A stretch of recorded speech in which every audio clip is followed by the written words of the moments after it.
Hello दोस्तों, आप सभी का स्वागत है अपने YouTube channel we study point में। हमारे द्वारा डेली करंट अफेयर्स की सीरीज कंटिन्यू है। आज है डेट 28/10/2025 और कल की वीडियो में हमारे द्वारा आपको कुछ प्रश्न दिए गए थे, उनका आंसर आज की डेट में देख लेते हैं। पहला क्वेश्चन था स्टेट माइनिंग रेडीनेस इंडेक्स यानी SMRI किसके सहयोग से विकसित किया गया है, तो इसका आंसर आएगा ऑप्शन बी यानी IIT धनबाद। नेक्स्ट क्वेश्चन था किस देश ने ऑनलाइन राष्ट्रीय औषधि लाइसेंसिंग प्रणाली शुरू की है, तो इसका आंसर था ऑप्शन सी यानी भारत। देखिए इसमें एक देश है ऑस्ट्रेलिया। आज हम ऑस्ट्रेलिया के बारे में विस्तृत जानकारी प्राप्त करेंगे। कल की वीडियो हमने जापान के बारे में विस्तृत जानकारी प्राप्त की थी, जैसे उसकी राजधानी क्या है, उसके द्वीप कौन कौन से हैं, जैसे होकेडू, होन्शू, शिकोकू, क्यूशू।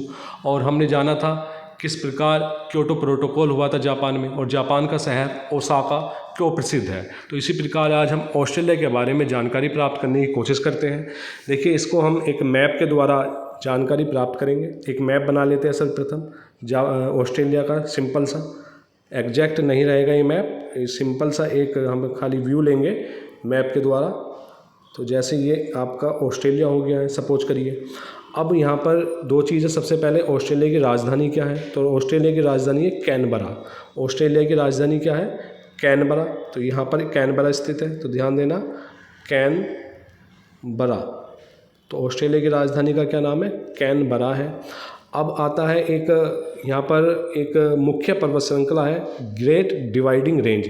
मुख्य पर्वत श्रृंखला यहाँ पर फैली हुई है, तो ध्यान देना मुख्य पर्वत श्रृंखला ऑस्ट्रेलिया की कौन सी है, ग्रेट डिवाइडिंग रेंज। इसका ग्रेट डिवाइडिंग रेंज, ठीक है। तो ग्रेट डिवाइडिंग रेंज क्वेश्चन आता है कहाँ पर फैली हुई है, तो ध्यान देना यह पर्वतमाला ऑस्ट्रेलिया के पूर्वी तट पर फैली हुई है। तो क्वेश्चन आता है कि पश्चिमी तट पर फैली हुई है या पूर्वी तट पर, तो जबकि ग्रेट डिवाइडिंग रेंज कहाँ पर फैली हुई है, पूर्वी तट पर फैली हुई है। पश्चिमी तट इसका ये है और पूर्वी तट आपका ये वाला है, तो पूर्वी तट पर फैली हुई है। और यह क्वींसलैंड से शुरू होकर न्यू साउथ वेल्स होते हुए विक्टोरिया राज्य तक जाती है। तो ध्यान देना ग्रेट डिवाइडिंग रेंज। और इसका जो सर्वोच्च शिखर है इस डिवाइडिंग रेंज का, इस पर्वतमाला का सर्वोच्च चोटी कौन सी है, यहाँ पर यहीं पर स्थित है यहाँ पर लिख देता हूँ मैं माउंट कोजियुस्को, माउंट कोजियुस्को। तो ध्यान देना माउंट कोजियुस्को ग्रेट डिवाइडिंग रेंज की सबसे ऊंची चोटी है या सर्वोच्च शिखर है, और यह ऑस्ट्रेलिया की सबसे ऊंची चोटी भी है। कौन सी, माउंट कोजियुस्को। अब एक क्वेश्चन और आता है इसी में, एक मैं दोबारा बना देता हूँ मैप ऑस्ट्रेलिया का ही, या सिंपल इतना बना देता है, ठीक है ये। तो अब एक क्वेश्चन और आता है यहाँ पर, तो हमारी ग्रेट डिवाइडिंग रेंज हो गई, और एक आता है ग्रेट बैरियर रीफ। तो यह क्वेश्चन बार बार पूछा गया है कि ऑस्ट्रेलिया के उत्तर पूर्व में स्थित है ग्रेट बैरियर रीफ या दक्षिण पश्चिम में, तो इस प्रकार ये उत्तर पूर्व में स्थित है। तो ध्यान देना ग्रेट बैरियर रीफ कहाँ पर है, ऑस्ट्रेलिया के उत्तर पूर्वी तट के पास क्वींसलैंड राज्य के तटवर्ती क्षेत्र में स्थित है। तो यहाँ पर उत्तर पूर्वी क्षेत्र में स्थित है क्या, ग्रेट बैरियर रीफ। और इसकी जो लंबाई लगभग है 2300 किलोमीटर इसकी लंबाई है, 2300 किलोमीटर ग्रेट बैरियर रीफ की लंबाई है, जो कि विश्व की सबसे बड़ी मूंगा भित्ति यानी कोरल रीफ है। तो ध्यान देना विश्व की सबसे बड़ी मूंगा भित्ति या कोरल रीफ है ग्रेट बैरियर रीफ, जो कि ऑस्ट्रेलिया के उत्तर पूर्वी तट के पास स्थित है। अब एक क्वेश्चन आता है यहाँ पर, एक मुख्य नदी है ऑस्ट्रेलिया की मर्रे डार्लिंग नदी तंत्र। तो ध्यान देना मर्रे डार्लिंग नदी तंत्र किस देश से संबंधित है, ऑस्ट्रेलिया महाद्वीप से संबंधित है। यहीं पे ऑस्ट्रेलिया में कुछ आपके मरुस्थल है, जैसे इनका मैं नाम लिख देता हूँ। ग्रेट विक्टोरिया है, यहाँ पर ग्रेट विक्टोरिया ऑस्ट्रेलिया का मरुस्थल है। ग्रेट सैंडी ऑस्ट्रेलिया का मरुस्थल है। और आपका गिब्सन, ये मरुस्थल बहुत ज़्यादा इम्पोर्टेंट है। तो ग्रेट विक्टोरिया हुआ, ग्रेट सैंडी हुआ, गिब्सन हुआ, एक और आता है निकल कर सिम्पसन। तो यह सारे मरुस्थल कहाँ पर है, ऑस्ट्रेलिया में है। तो मैंने क्या क्या बताया, ग्रेट विक्टोरिया बताया, ग्रेट सैंडी बताया, गिब्सन बताया, सिम्पसन बताया। तो ये सारे मरुस्थल कहाँ पर है, ऑस्ट्रेलिया में। आप इनका एक बार पूर्व से पश्चिम की ओर क्रम देख लेना। और यहाँ पर एक पठार है ऑस्ट्रेलिया में ही, किम्बरले पठार। तो ध्यान देना एक पठार है किम्बरले पठार। तो क्वेश्चन आया आता है किम्बरले पठार कहाँ पर स्थित है? ऑस्ट्रेलिया में। तो कुछ इस प्रकार हमारे ऑस्ट्रेलिया के महत्वपूर्ण बिंदु थे। हाँ, एक पॉइंट और रह गया है अति महत्वपूर्ण। जैसे मानकर चलिए ये ऑस्ट्रेलिया है और इसी के जस्ट नीचे साउथ में एक तस्मानिया है। तो ध्यान देना, एक ऑस्ट्रेलिया के दक्षिण में ही तस्मानिया है।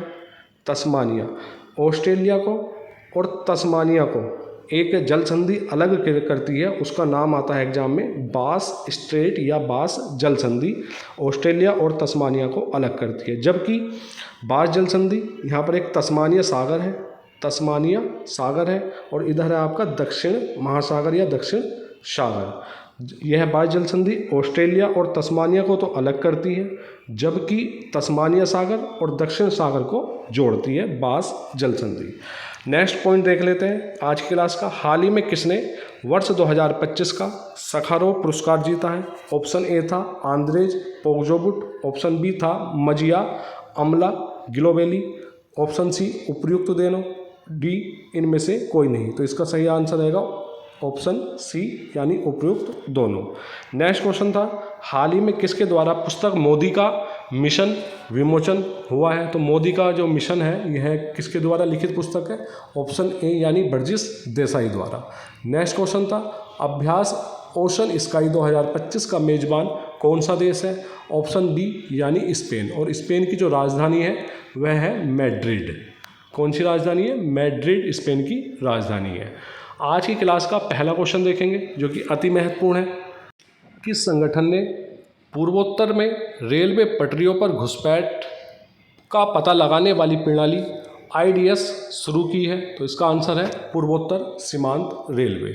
नेक्स्ट क्वेश्चन मध्य प्रदेश के पश्चिमी जिलों में खड़ी फसलों को नुकसान पहुंचाने वाले काले हिरण यानी ब्लैक बग नीलगायों के आतंक से राहत के लिए राज्य के वन विभाग ने पहली बार हेलीकॉप्टर सहायता प्राप्त बोमा तकनीक के माध्यम से इन जंगली प्राणियों को पकड़कर वन्य जीव अभयारण्यों और टाइगर रिजर्व में स्थानांतरित करने का कार्य शुरू किया है। तो आपको कमेंट बॉक्स में बताना है प्रोजेक्ट टाइगर कब चलाया गया था। मैं पूरी की वीडियो में आपको बता चुका हूँ, और वन्य जीव संरक्षण अधिनियम कब पारित हुआ था।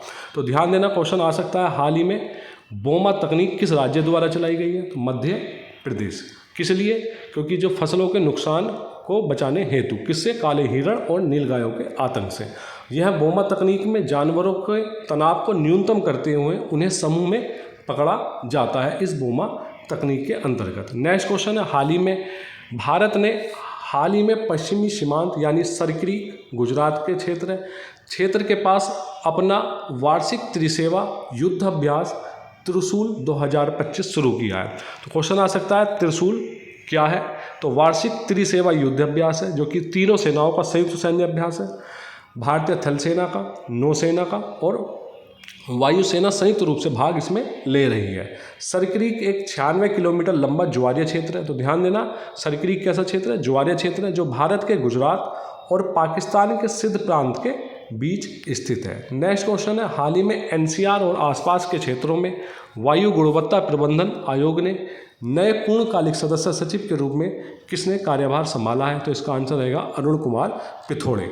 नेक्स्ट क्वेश्चन न्यूजीलैंड के उत्तर द्वीप के सुदूरवर्ती हिस्से में स्थित ट्वाइलाइट बीच पे, जिसे माओरी भाषा में पेंगारोहिया कहा जाता है, यहाँ 29 पायलट व्हेल फंसी पाई गई जिनमें से 27 की मृत्यु हो चुकी है। यह चर्चा का विषय बना हुआ है ट्वाइलाइट बीच। और ध्यान देना, माओरी कहाँ से संबंधित है? न्यूजीलैंड से। डायरेक्ट क्वेश्चन आता है, जनजाति भी है माओरी न्यूजीलैंड की। नेक्स्ट क्वेश्चन अंतर्राष्ट्रीय हिम तेंदुआ दिवस के अवसर पर भारत की एक अनोखी पहल जारी हुई है। क्या नाम है उसका? #23/23 से जागरूकता की नई मिसाल हुई है। अंतर्राष्ट्रीय हिम तेंदुआ दिवस कब मनाया गया? हाल ही में 23 अक्टूबर को। जबकि भारत में पहली बार हुई हिम तेंदुआ जनगणना में कुल 718 तेंदुओं की पहचान की गई है। लद्दाख में हिम तेंदुओं की सबसे अधिक संख्या 477 दर्ज की गई। तो राज्य पूछा जा सकता है लद्दाख। #23/23 अभियान के तहत 23 मिनट की शारीरिक गतिविधियों के माध्यम से संरक्षण जागरूकता फैलाई गई है। नेक्स्ट क्वेश्चन है हाल ही में DPIIT ने स्टार्टअप्स के लिए वित्तीय और गैर वित्तीय समर्थन बढ़ाने के लिए किस बैंक के साथ MOU किया है? आंसर रहेगा Kotak Mahindra bank. Next question, Indian cricketers association की पहली महिला अध्यक्ष किसे नियुक्त किया गया है? तो नाम है शांत रंगस्वामी। इंपॉर्टेंट है, महत्वपूर्ण है, जो भी महिला से संबंधित क्वेश्चन होता है वो अपने आप में महत्वपूर्ण क्वेश्चन बन जाता है। नेक्स्ट क्वेश्चन है, भारत और यूरोपीय संघ ने ड्रोन पर केंद्रित पहला संयुक्त आतंकवाद रोधी अभ्यास कहाँ आयोजित किया है? तो यह क्या है? हरियाणा में। नेक्स्ट क्वेश्चन, किसने पृथ्वी के अस्थायी दूसरे चंद्रमा 2025 PN7 की खोज की पुष्टि की है? तो यह की है नासा ने, जो कि अमेरिका की एक अंतरिक्ष एजेंसी है। आपको कमेंट बॉक्स में बताना है नासा की स्थापना कब हुई थी। तो ध्यान देना, क्वेश्चन आ सकता है PN7 क्या है?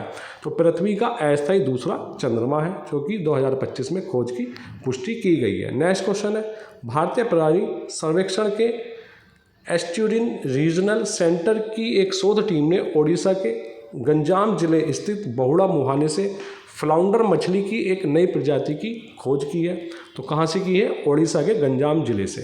इस प्रजाति का नाम क्या रखा गया है? स्यूडोफोबस बाहुडेनिस रखा गया है। नेक्स्ट क्वेश्चन, केरल सरकार ने वाइपिन और फोर्ट कोच्चि को जोड़ने के लिए अपने पहले अंडर वाटर टनल के निर्माण की योजना को हरी झंडी दे दी है, और जबकि परियोजना की कुल लागत लगभग 2672 करोड़ रुपए आकी गई है। नेक्स्ट क्वेश्चन, देश की रक्षा व्यवस्था को सुदृढ़ और पारदर्शी बनाने की दिशा में 23 अक्टूबर 2025 को रक्षा मंत्री राजनाथ सिंह ने राजस्थान के जैसलमेर में सौर्य वन का उद्घाटन किया है।